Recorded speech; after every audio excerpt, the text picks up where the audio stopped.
पंकज जी, अरविंद जी। राधे राधे। राधे राधे महाराज जी। महाराज जी, आपको करोड़ों युवाओं की तरफ से कोटि कोटि प्रणाम, जो आपने करोड़ों युवाओं को सत मार्ग पर चलने का प्रेरणा दिया। महाराज जी, कभी कभी एकांत में अंतरात्मा से एक प्रश्न उठता है कि मैं कौन हूँ।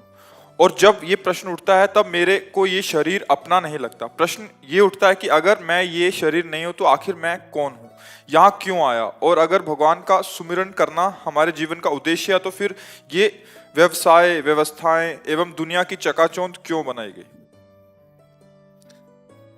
पहली बात तो धन्यवाद है आप लोगों का कि आप बात मान रहे हैं। नहीं, जीवन में सबसे उन्नति का प्रथम लक्षण होता है शास्त्र और संत जनों, गुरुजनों की वाणी को मानना। सबसे बड़ी बात होती है, क्योंकि जीवन का जो परिवर्तन होता है, या तो असत वार्ता से तो कुमार्गगामी और सत वार्ता से तो सन्मार्गगामी। दोनों में वार्ता ही प्रधान होती है।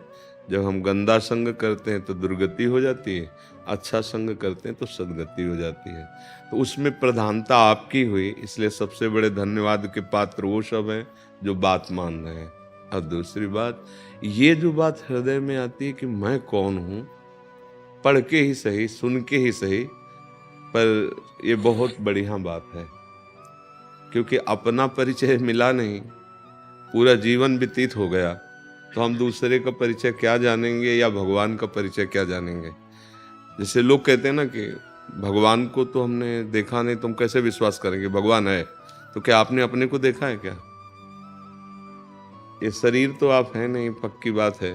आप चाहे मानिए न मानिए, आप देखते हैं जब अंदर से भगवान अंतर ध्यान हो जाते हैं तो शरीर को आप फूंक देते हैं, गाड़ देते हैं मिट्टी में, समाधि दे देते हैं।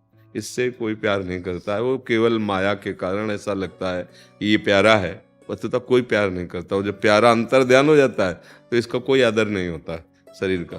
इसका हम जो भगवान के अंश हैं, परमात्मा के अंश हैं, चिदानंद, जितना कुछ तुम्हें दिखाई दे रहा है, सुनाई दे रहा है, सोच समझ में आ रहा है, ये सब मायाकृत है।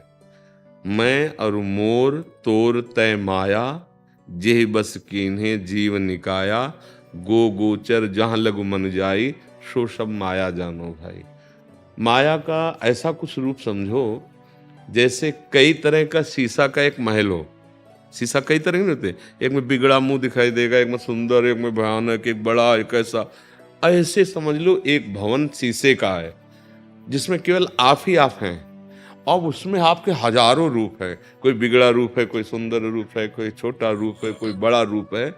वैसे एक ही परमात्मा इस माया रूपी शीशे कारण कहीं मनुष्य, कहीं स्त्री, कहीं चर, कहीं अचर, कहीं बुरा, कहीं महात्मा, कहीं उत्तम, कहीं अधम, वो दिखाई दे रहा है नहीं। जैसे उस शीशे के भवन से हटाओ तो असलियत में उसका जो रूप है तब समझ में आएगा। शीशे के भवन में तो एक ही करोड़ों रूपों में दिखाई देगा। ऐसे ही एकोहम बहुश्यामा वेद कहता है, वही परमात्मा अपने आप को बहुत रूपों में करके खेल रहा है। सब संतों ने ऐसा ही अनुभव किया, घट घट में वही रमा हुआ है। आप जो अपना अस्तित्व मान लिए हैं तो वो शरीर के अंतर्गत माने हुए। आप देखो, जैसे आपसे आपका परिचय पूछा जाए तो वास्तविक बात है कि आपके दिमाग में आपको इसी का परिचय है नहीं। अभी तक आप अपने को नहीं जान, भगवान को कैसे लोग जान पाएंगे? तुम अपने को मानते हो ना कि तुम हो, लेकिन तुम जानते हो क्या अपने को? देखा है, समझा है? कोई दर्पण ही नहीं पैदा हुआ ऐसा आज तक सृष्टि में जो आपका प्रतिबिंब दिखा सके। वो केवल ज्ञान के द्वारा है, गुरु वाणी के द्वारा, गुरु के वचनों के द्वारा। अज्ञान तिमिरांधस्य ज्ञानांजन शलाकया चक्षुरुन्मीलितमेन तस्मै श्री गुरुवे नमः। वो किसी दृश्य का स्वरूप नहीं है कि हम उसे देख सकें, वो मैं ही हूं। वो इंद्रियों के द्वारा देखा नहीं जा सकता, क्योंकि इंद्रिय हमारे करण है। जैसे हथौड़ा है तो हथौड़े को तो जानता है जो उसका कार्य करने वाला है, लेकिन हथौड़ा उसको नहीं जानता जो उससे चला रहा है। ऐसे इंद्रियां हैं, वो एक करण है, उसको जो चला रहा है वो आप हैं। लेकिन ऐसी भूल भुलैया में आप फंस गए कि आप अपने को ही नहीं जानते हैं। और अपने को जान ले तो जीवन मुक्त महापुरुष हो जाएं। जो अपना स्वरूप है उसमें कोई दुख का लेश नहीं है। कोई अस्त्र शस्त्र आज तक ऐसा बना ही नहीं सृष्टि में जो उसे छेद सके। नैनम छिन्नन्ति शस्त्राणि नैनम दहति पावकः। वो अग्नि से जलता भी नहीं है, वो वायु के द्वारा सुखाया नहीं जा सकता, वो जल के द्वारा गीला नहीं किया जा सकता। अक्लेद्य, अशोष्य, अदाह और एक और चैतन्य घन, नित्य आनंदमय, कोई अभाव नहीं। ये अपना स्वरूप है, अपना स्वरूप।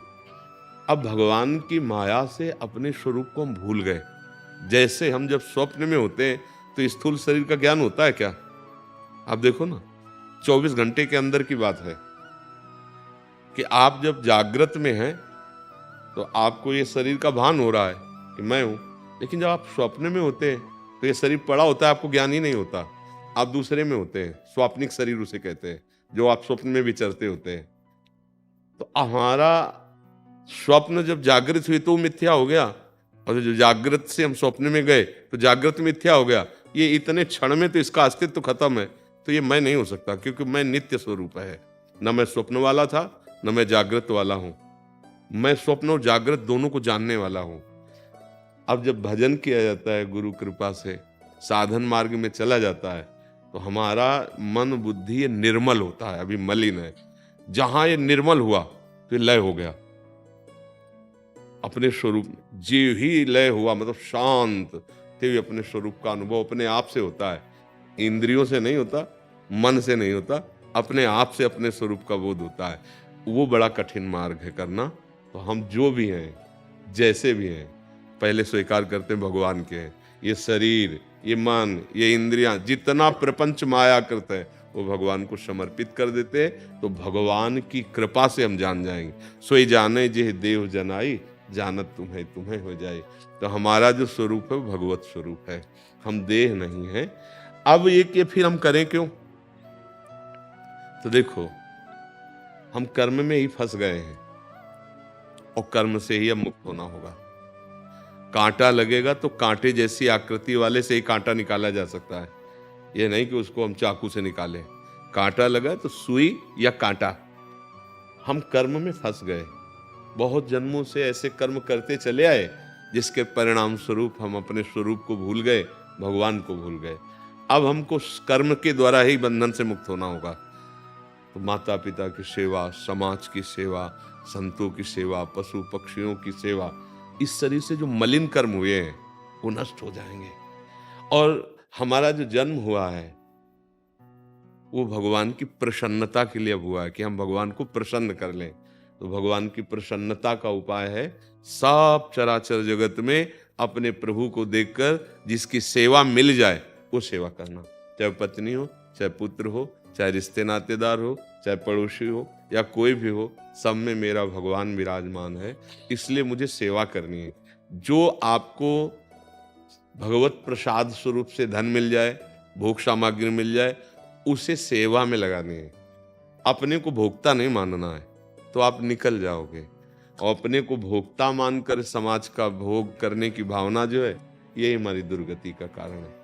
तो ये माया प्रपंच तब तक बाधक है जब तक भोगने की भावना है। अगर सेवा की भावना है तो फिर बाधक नहीं है। भगवान को कोई कर्म करना नहीं है, लेकिन वो भी जब अवतार लेते हैं तो आप देखो चरित्र पढ़कर भगवान सारे कार्य करते ना, क्योंकि भगवान को तो कुछ प्राप्त करना नहीं है, वो तो सब कुछ वही है, पर वो करते हैं ना कर्म। ऐसे हमको कर्म करना है, निष्काम भाव से फल की आशा का त्याग करके समाज को सुख, भगवान को सुख, माता पिता को सुख पहुंचाने की भावना, इससे मुक्त हो जाओगे। हम फंसे हैं सुख लेने की भावना में। हमसे जितनी गलतियां आज तक हुई हैं, आगे होंगी, वो सुख लेने की भावना में ही। आप देखो, पकड़ो इस बात को, कोई भी पाप होता है सुख लेने की भावना से होता है। सुख देने की भावना अगर आपके अंदर आ जाएगी तो पाप कर्म नष्ट हो जाएंगे, और वही कर्म आपको भगवत प्राप्ति करा देगा। बस हम भगवान की आज्ञा के अनुसार चलें, अर्थात जो शास्त्र हैं, संत जन हैं, उनकी आज्ञा के अनुसार चलें। मनमानी आचरण छोड़ दें तो इस बंधन से मुक्त हो जाएंगे।